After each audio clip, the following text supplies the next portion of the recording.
Dollar. Dirt and money, no soul. Had to go and get it, ain't no time to kick it. Got a stack of flip for my foes. Dollar. Please tell me you can hear me. Don't turn your back and don't neglect me. Just let me know if you need me. Dollar. Let me watch out for my partners. Keep my money long, get my team strong. Let me run away from my problems. Yup, what's good, original crew, man? We're back today, man. Back with a new Mr. Ballen. Out with the bang.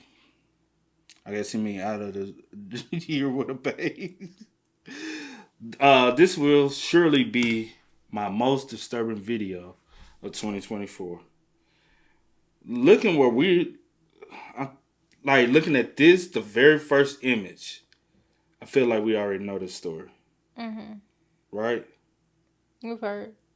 We've heard this story before? Mm-hmm. Okay. I was just making sure we both on the same page. But hey, with that being said, before we get into it, make sure you check out the links in the description box. Down below. You already know where to go if you want to further support. You got to do it. Check out down below. Also, if you enjoyed today's visit, I'm going to learn. Also, if you enjoyed today's video, lock it in with a thumbs up. I'm going to learn how to do auction talk. You know how to be. I'm learn how to do it. Too crazy. But hey, man, let's hop into it. Let's check it out. Let's see what it's about. You ready? I'm ready. Let's get it. Today, I'm going to share 3 progressively more disturbing stories, and at the end of each of them, I will share the photo that is famously associated with that story. But before we get into those stories, if you're a fan of the strange, dark, and mysterious delivered in story format, then you've come to the right place because that's all we do, and we upload once a week. So if that's of interest to you, please replace all of the like button's toilet paper with duct tape. Also, please subscribe to our channel and turn on all notifications so you don't miss any of our weekly uploads. Okay, let's get into today's stories.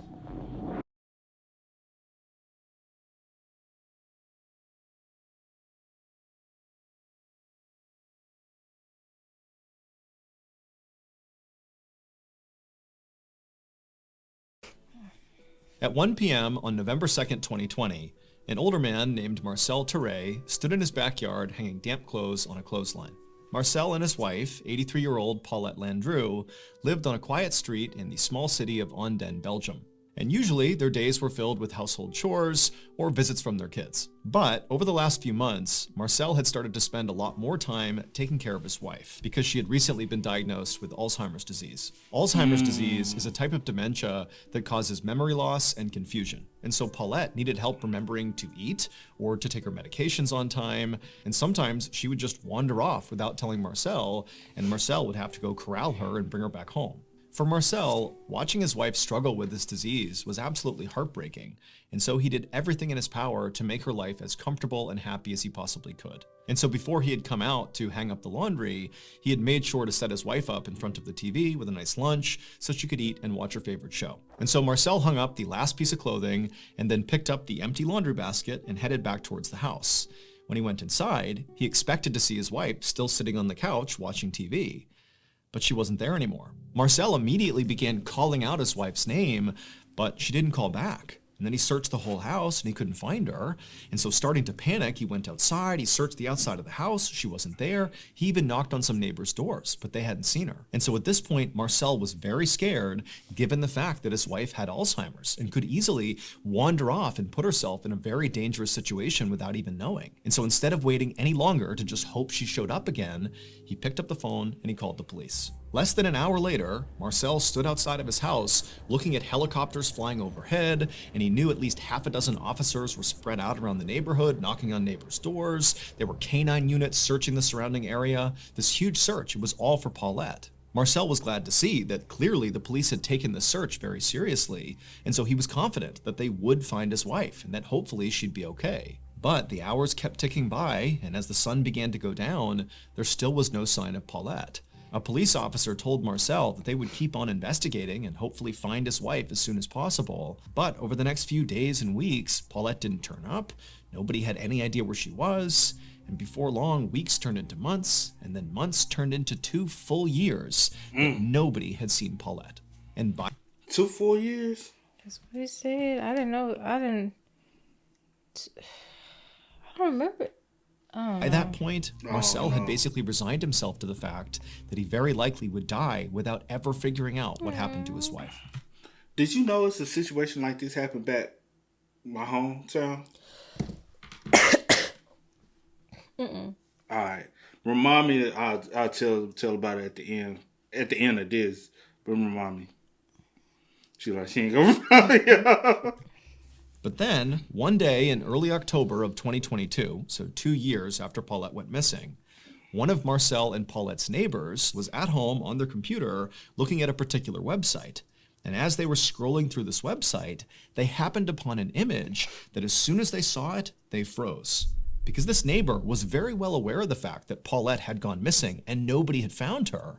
But now they're seeing this image on this website that basically gives away what happened to her. And so totally shocked that they had even found this image, the neighbor screenshotted it and brought it to the police. So it would turn out that neighbor was looking at Google Street View, which is a feature of Google Maps that basically allows you to see 360-degree views of basically anywhere on the planet. To create these images, Google literally sends out these special vehicles all over the world that have cameras that sit on top of the cars. And these cars drive down basically all the streets all over the place, constantly taking pictures all around them. And it just so happened on the exact day that Paulette went missing in 2020, there happened to be a Google car driving down the road that captured a picture of her. And so as you can see in the picture of her, you see Paulette on the left side of the image walking across the street away from her home, which is on the right side. And on the right side, you can actually see Marcel in the backyard hanging up laundry on the clothesline. And so the police, after getting this image, they basically followed the projected route Paulette was on, which is basically beelining straight across the road. And they found that across the street was this steep hill that led down to this thick bramble bush. And inside of that bramble bush was Paulette, and she was deceased. And so very likely, Paulette, in her confused state, walked straight across the street, as we see in the image, and then fell down that hill and got trapped at the bottom inside of that bramble bush and couldn't move. And so when that huge search for her was going on, very likely she was just trapped down there, but didn't understand what was going on, couldn't necessarily yell up to communicate with anybody. And so she stayed down there and died. And unfortunately, it would take 2 more full years and a random image on Google Street View before Marcel could finally get the closure he needed. That's sad, bro. What type of search did they do? You know, we said the same thing, 'Cause and I the think- other one we saw, we was like, y'all must didn't search. I'm like, what type of search? Because thoroughly. hearing it again, because I think it's been like what, about A couple months ago when we heard about it. Like it was just like the beginning towards the, it wasn't a couple It was a months few ago. Okay, months well, ago. anyway, it felt longer, but yeah, what type of search? I know that he said the planes, but other than that, there was like no like search like search around the neighborhood in the back of people's homes, like every. I just because it's so crazy to me that she was down here in this bush this entire time. And if people, if you just kind of like went maybe like behind people's homes, went down the stairs, seen just like little minute things like that, she could have been saved. because I wonder was she making any noise, making any sounds? Because for one with her Alzheimer's, did she even like understand that she's hurt? You get what I'm saying? I don't know how. Never dealt with anybody with Alzheimer's, so I don't know how they would respond in a manner like that. You know what I'm saying? Falling, would they cry for help? Would they, I don't know. But just know she immediately died. Like she hit her head on something. Yeah. Or even if she hit her head, she could have just, probably been unconscious or something. Like, I don't know the state she was in. I'll say this. Honestly, I would prefer she fell, rolled, hit her head, and immediately died. Because she was there so long suffering, possibly. Exactly. And then body left out there for 2 years. There's rain, hot weather, snow possibly. Just birds, nature itself. animals, Just nature itself. yeah. Just so many conditions. And then her husband is just literally feet away. Well, in that country, some meters away. Not that far. Every day, your wife is over there. That's sad, bro. Or just to see the image of him in the bag, like hanging the clothes, and she literally like he's up and right wandered. there. Like when you think about it, he's like, oh my gosh, she's right there. She's right there. You know what I'm saying? That is just so sad. I wonder, to prevent something like that, would you hang up like a bell, and if the door open, you can hear it? Some you can Like- it just depends on like for some people, like they take like those precautions and stuff like Yeah. that, and depending on the state and stuff like that. Yeah. But yeah. Because reason why I brung up is because this happened very similar to back home, and it happened back in 2005. This guy, I remember because I was young at the time, but this guy, he got up. They say he had Alzheimer's, right? He was walking down this road. He left out the yard walking, and nobody can find him. Nobody knew where he wandered off to. Still to this year, still nobody knew what happened to him. They were still actively searching. So remember, 2005. What's that? Almost 20 years ago, right? Yeah. They get his family. I'll say, I don't know like the kin of the person, but some family members of his received a phone call from somebody Yeah. and told them they knew what happened to him. And we was like, huh? So what happened to him? Somebody robbed the man, killed him, and buried him less than 2 miles down from where he lived. And then they buried him behind some dumpsters. The dumpsters are no longer there, but they buried him behind some dumpsters. But he was an older man. He was older. I want to say in like 70s or something. Yeah. It's him right here. If you can kind of see, that's him. That's sad. And They never. they're investigating it now because it was just reported a couple months ago. Oh, you didn't tell me about that. Yeah, me and my mom was talking about it. I was like, is that right? She was like, yeah, that's that man that wandered all the way back then. I was like, they never found him. She said, no, they thought he had wandered off. He had Alzheimer's. They were looking for him in the That's woods so sad. and everything. Because he was supposed to go on a People walk are with his so dog evil. Yeah. or something. And they thought he possibly got lost, and because the dog came back home. Yeah. But nobody ever found him. They thought he wandered off in the woods and died. They looked everywhere for him. They couldn't find him. Come to happen, somebody killed him and buried him behind some dumpsters. And this is a very, very, very rural area. So nobody's going to see or notice anything, to be real, because it's not a heavily traveled area. So, but my thing is, who made the phone call is 9 times out of 10 has something to do with, because they said the person who called from Indiana. So, or did somebody die and tell you that they, you know what I'm saying, get out their conscience.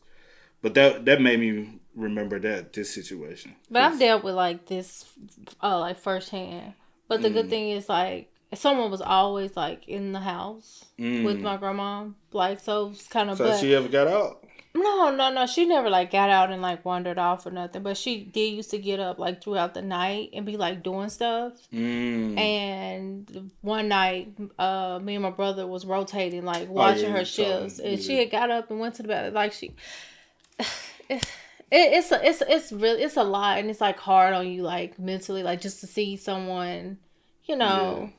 But yeah, going through that. Not going through that, yeah. But yeah, this situation is so sad. And did we ever see like the whole thing? Because I know we seen her, but I don't think I seen her. And that one day didn't show. Yeah, I didn't know he was like at that moment when she wandered off. He right there in the backyard. I didn't even. That's sad, but yeah, rest in peace to Paulette. The closure he needed.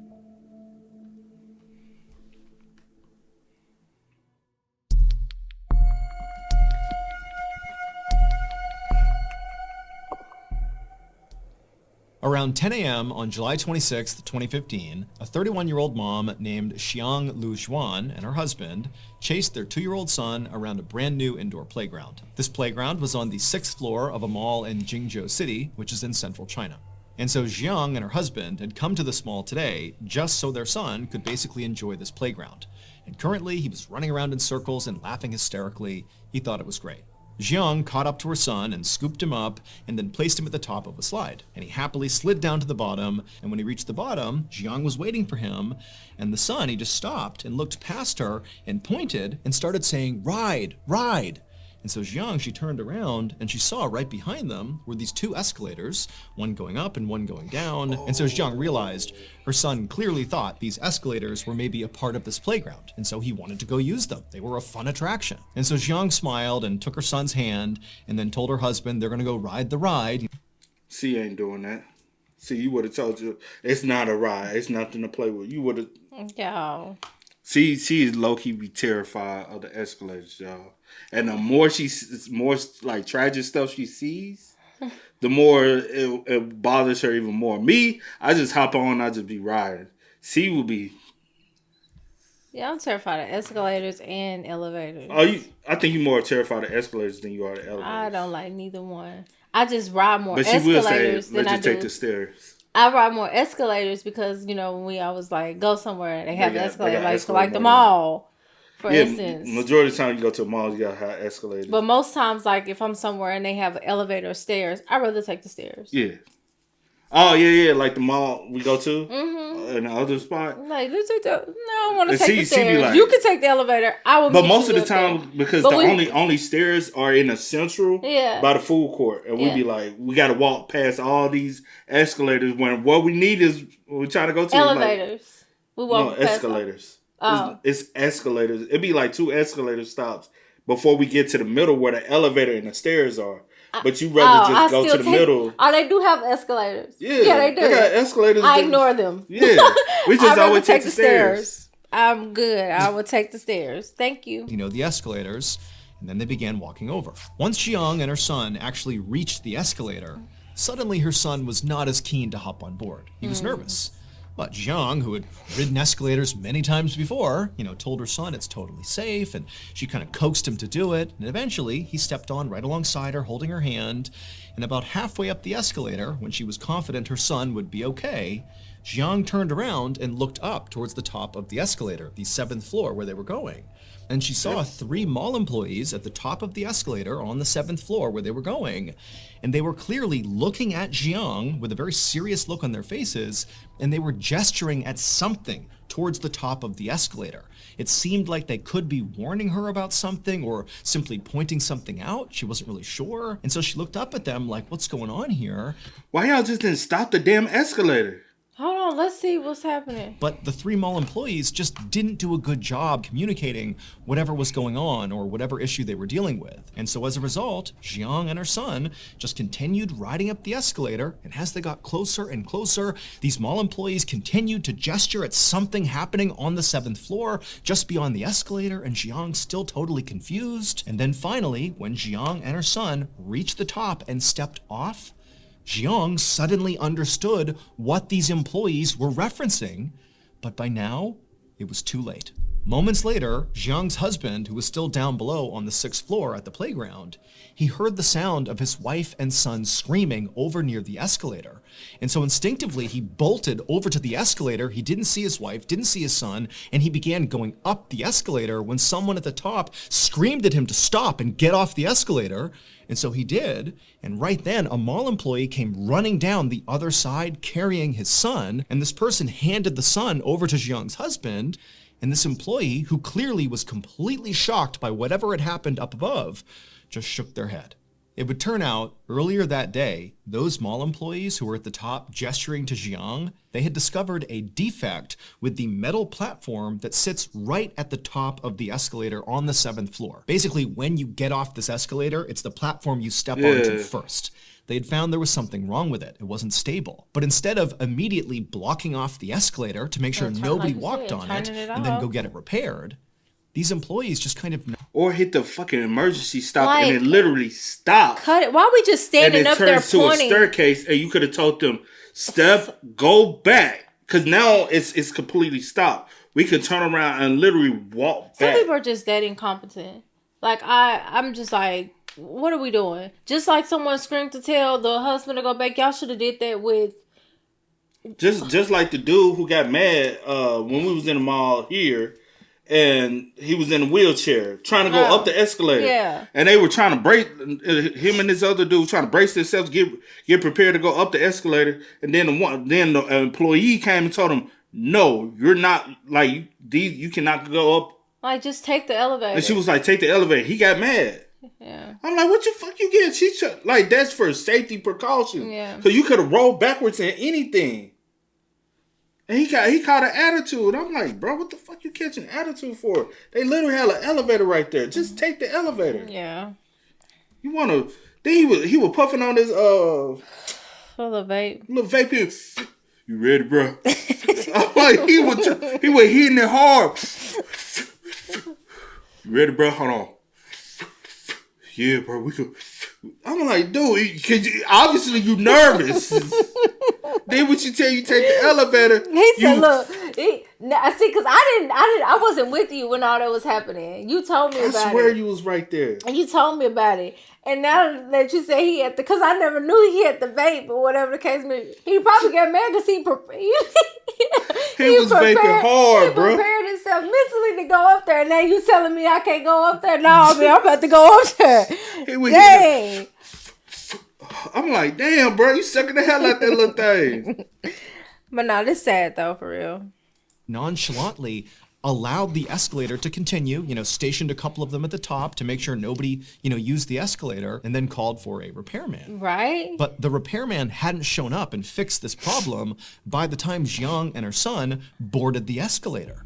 And these employees at the top knew there's this huge issue with the platform they're going to step on the second they get off, but they failed to communicate the danger to Jiang and her son. Does she already got her like hands over her mouth, like preparing herself for the worst? I don't want to. Because if not, I don't want to say. Don't say what you're about to say. Please sit back, because I already know what you're about to say. Because you always saying something. What I was about to say? Them being women. I already knew what you was about to say, because you always say stuff like that. Anyway, but no, seriously though, y'all should have said something. Y'all see she has a child. Y'all just standing there waiting for something bad to happen. Could y'all not have stepped up a little bit and like reached your arm and so she can know to jump? I don't know what it is. Never mind. Never mind. They just kind of broadly gesticulated that there was some issue up here and to sort of watch out for it, but Jiang had no idea.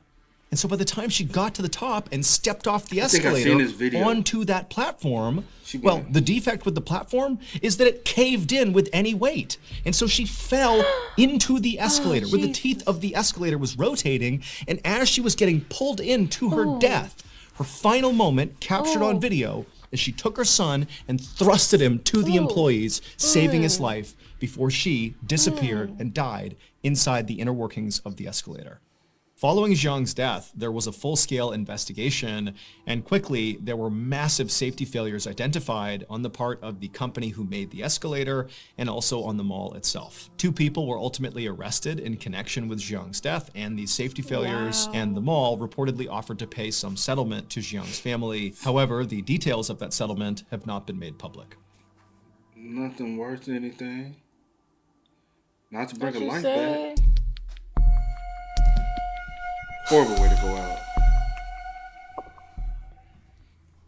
One morning in November of 1997, a police captain named Jeffrey Lewis, along with his partner, parked their squad car near the Manatee River in Bradenton, Florida, which is a small city just south of Tampa. A few minutes earlier, the Bradenton Police Department had received a call from this frantic man who had said he had found something suspicious that had washed up on the shore of this river. And so Captain Lewis and his partner were there to investigate. And so as soon as they got out of their squad car, this man who had called the police, he saw them and waved them down, and he was pointing at something in the sand.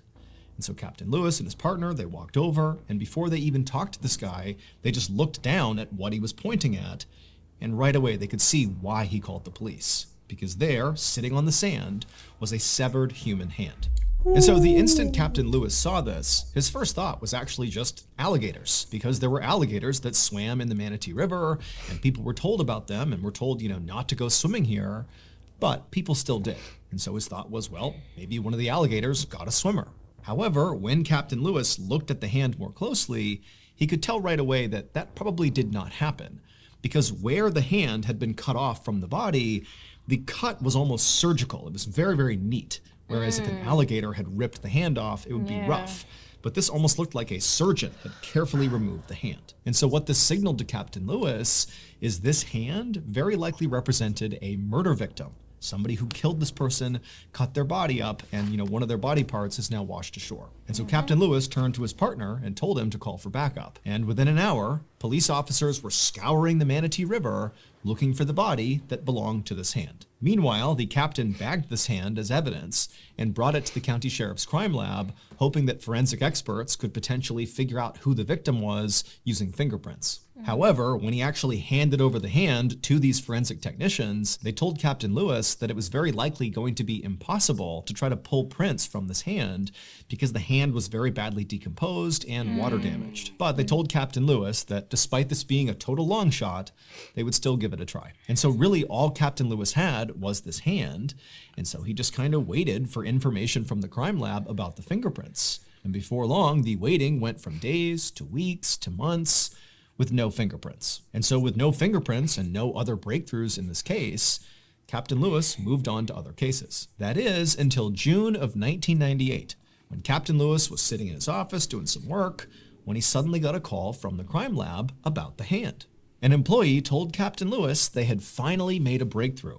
When they couldn't get the prints off this hand at first, they had moved to this very complicated technique where basically they would peel individual layers of skin off the hand and sort of piece together all the information to get a print. And amazingly, this technique worked. And so not only did they now have this print, but they had also already run this print through the Florida State database, and they had gotten a match. The hand belonged to a man named Willie Suttle. As soon as he hung up, Captain Lewis opened up a new tab on his computer and began researching Willie Suttle to figure out who this person was. And he quickly found through public employment records that Willie had been a retired garbage collector, and then also Captain Lewis looked at police records and discovered that Willie had a minor criminal history. But what really stood out in his research about Willie was that Willie had never been reported missing.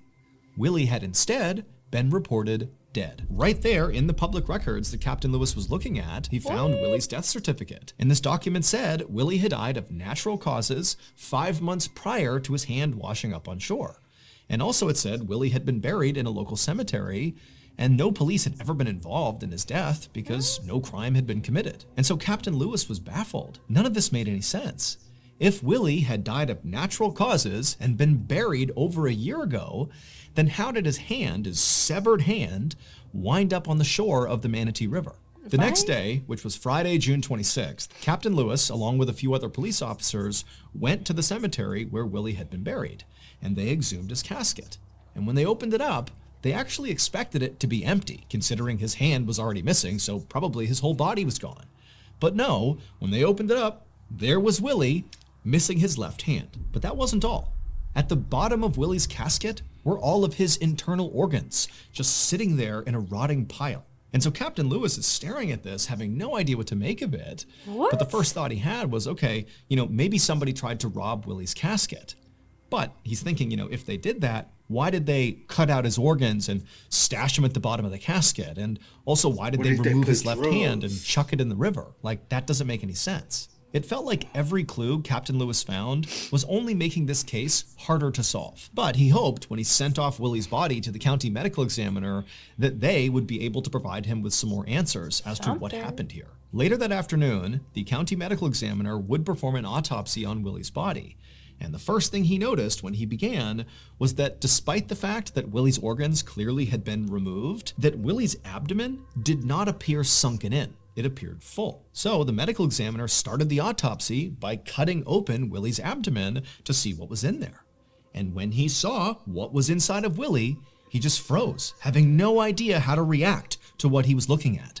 He had never seen anything like this in his entire career, not even close. And so the medical examiner just grabbed a camera, took some pictures of Willie's midsection, and sent those pictures to Captain Lewis. The next day, Captain Lewis sat inside of an interview room in the police station across from a 45-year-old woman named Paula Green Albritton. Paula owned and operated a funeral home along with the help of her son, and she had been the one responsible for Willie Suttle's burial. And so Captain Lewis asked Paula about Willie's burial, and she would tell him that Willie had actually died in poverty, without any family members to help cover his burial expenses. However, when Paula had found out about this, she said she had agreed to do the burial anyways, for no cost, as sort of a community service. What you think it is? I'm not sure yet. You wrote something down. No. Because I was like, are they like trying to do some drugs and go and dig it up, put it? But if he has no, because if, say for instance, he has no family or friend, nobody will come check the grave, right? Mm-hmm. What are you possibly thinking? Where y'all, because you know we have heard like where like you know some people are into like Say it, just say it. well, I'm trying to think, was that going, yeah, I guess it probably was like selling like Selling organs and stuff like that. And then I'm wondering, but then why would y'all, but then I was like, I'm wondering, did they like stuff his body with like a newspaper? Because we have heard that as well. True. Like with people, like they be doing stuff like that. It's like them shady funeral homes and stuff, and they like stuff. But I don't know. But why would the other organs be? But that's why I said, well, why would those just be at the bottom? And then how did his hand get in the? Gets cut off and severed. I know. Let's just see. However, when Captain Lewis poked and prodded and tried to ask for more information about exactly what that meant, Paula would eventually concede that there actually was slightly more to her rationale behind wanting to do Willie's burial. It was not just for charity. 2 days after this interview, police arrested both Paula and her son. And at Paula's trial, the truth surrounding what happened to Willie finally came out. It would turn out Paula's funeral home business was really struggling, to the point where if she couldn't start generating some real money, her business might go under. And she couldn't have that. And so Paula decided she would conduct a prosperity ritual to right her business. But to perform this prosperity ritual, Paula needed a body. And so along comes Willie Suttle, who's died in poverty and his family can't afford his funeral. And Paula says, don't worry, I'll take him on for free. But really what she needed was Willie's body. And once Paula and her son had possession of Willie's body, they began the ritual, which started with Paula's son carefully cutting off Willie's left hand, and then the two of them cut Willie's midsection open, removed all his internal organs, and then Paula got out all these voodoo dolls, and she wrote on pieces of paper the names of the other funeral homes, her competitors in the area, and she pinned these pieces of paper to each of these voodoo dolls. And then she took those voodoo dolls and jammed them inside of Willie's abdomen in the empty cavity they had created, and then they stitched him back up. And then she took Willie's body and his organs, and she chucked them into a cheap casket and had him buried. And then she also took the hand that her son had removed, she put it inside of a plastic bag, added some weight to it, and chucked it into the Manatee River. Paula believed this voodoo ritual would literally cause the owners of the other funeral homes, whose businesses she wrote down on the dolls and jammed inside of Willie's body, that this ritual would literally cause all of them to be struck down and killed, putting their businesses out of business, thereby leading to her business prospering once again. However, none of these things came to fruition. The ritual did not work the way Paula intended it to. Instead, the hand that she had thrown into the river ultimately washed ashore, and before long, the police figured out what Paula and her son had done. In 1999, so 2 years after Willie's hand had washed up on shore, Paula and her son were found guilty of desecrating Willie's corpse. Paula's son ultimately served 1 year in prison.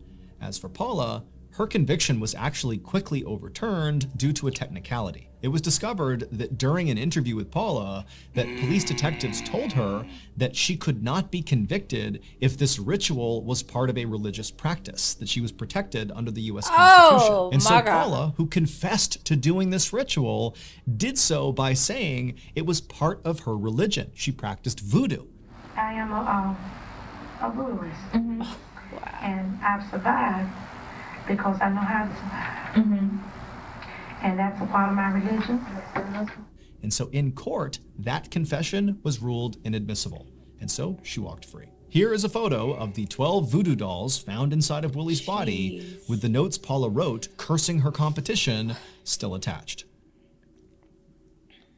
Wow. Baby, this was far more than what I was thinking. What I was thinking was bad, but this was like, what? That's disturbing. And then the fact that her didn't serve no time, nothing. Honestly, that's beyond disturbing. That's beyond disturbing, bro.